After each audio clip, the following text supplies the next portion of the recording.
दोघांची भेट झाली नाही, त्याच्यामुळे ते काय बोलले हे मला माहिती नाही आणि माझ्याकडे त्यांच्या मनात काय आहे हे समजून घेण्याची कुठलीही टेक्निक नाही।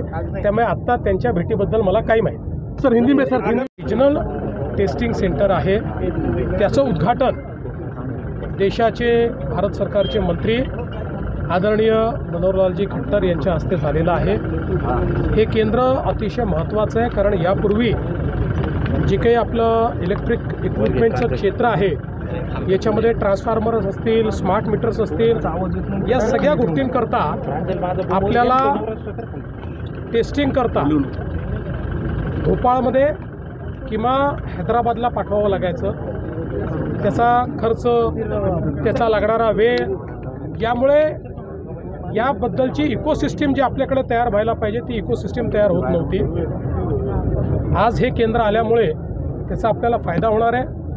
ती इकोसिस्टीम आपल्याकडे निश्चितपणे ती तयार होईल आणि मी केंद्रीय मंत्री महोदयांना ही विनंती केली की आमच्याकडे आता EVचं हब तयार होत आहे, इलेक्ट्रिक व्हेकल मोठ्या प्रमाणात मॅन्युफॅक्चरिंग तयार होत आहे, तर EV टेस्टिंग देखील या ठिकाणी आपण त्याची व्यवस्था करावी आणि मंत्री महोदयांनी त्याला एक प्रकारे हुकारच दिलेला आहे।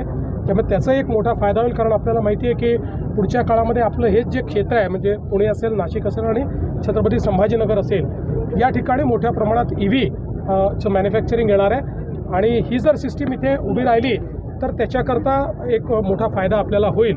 त्यामुळे एक अतिशय महत्त्वाचं अशा प्रकारचं आज हे कार्य या ठिकाणी झालं आहे, त्याबद्दल मी केंद्रीय मंत्र्यांचे आभार मानतो। सर तुम्ही 7 कंपन्यांची नावं सांगितली आणि मोठी असं आहे की मी दत्तक घेतल्यानंतर 2च वर्षात माझं राज्य इथनं गेलो होतं, पण तरी नाशिकला मी कधी सोडणार नाही।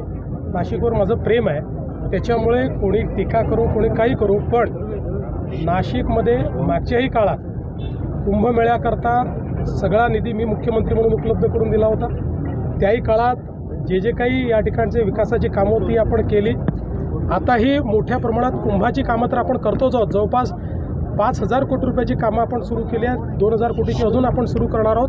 पण त्यासोबत आता समृद्धी महामार्गामुळे एक प्रकारे इन्व्हेस्टमेंट डेस्टिनेशन म्हणून नाशिक तयार झालं आणि मी अनेक कंपन्यांची नावं सांगितली की ज्या महत्त्वाच्या कंपन्या, ज्या रोजगार निर्मिती करणाऱ्या कंपन्या आहेत, या नाशिकला आलेल्या आहेत आणि अजून वेगवेगळ्या कंपन्यांची आमची चर्चा चालली आहे। त्या पुढच्या काळामध्ये मोठ्या प्रमाणात औद्योगिक गुंतवणूक ही देखील नाशिकमध्ये येणार आहे आणि त्याचसोबत आम्ही आता नाशिकला वाढवण बंदराशी देखील जोडतो आहोत। 3 वर्षात जेव्हा वाढवण बंदर सुरू होईल त्यावेळी नाशिकची कनेक्टिव्हिटी असल्यामुळे नाशिक एक असं केंद्र बनेल की ज्याला JNPT पोर्ट आणि वाढवण पोर्ट या दोघांचीही कनेक्टिव्हिटी असणार आहे आणि त्यामुळे एक मोठी औद्योगिक इकोसिस्टीम ही नाशिकमध्ये तयार होईल। नाशिक सेंट्रल गव्हर्नमेंटच्या वतीनं, पॉवर मिनिस्ट्रीच्या वतीनं वेगवेगळ्या डिस्कॉम्सचं रेटिंग केलं जातं आणि आजच ते रेटिंग आलेलं आहे आणि त्या रेटिंगमध्ये महाराष्ट्राला A रेटिंग मिळालेलं आहे। विशेषतः वेस्टर्न रिजन जे आहे, इथल्या ज्या पॉवर कंपनीज आहेत या सगळ्या सर्वोत्तम पॉवर कंपनीज समजल्या जातात। त्यात यावेळेस नंबर 1वर महाराष्ट्र आलेलं आहे।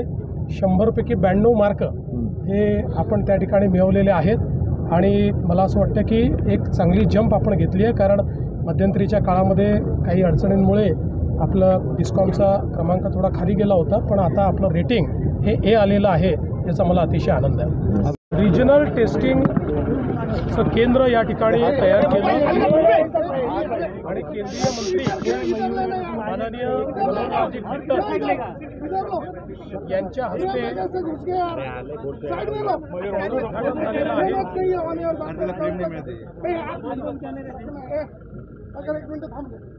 बाबा तुम्ही शिस्त राहणार असाल तर मी बोलणार, नाही तर नाही बोलणार, असं हे बरोबर नाही। काही शिस्त पाळत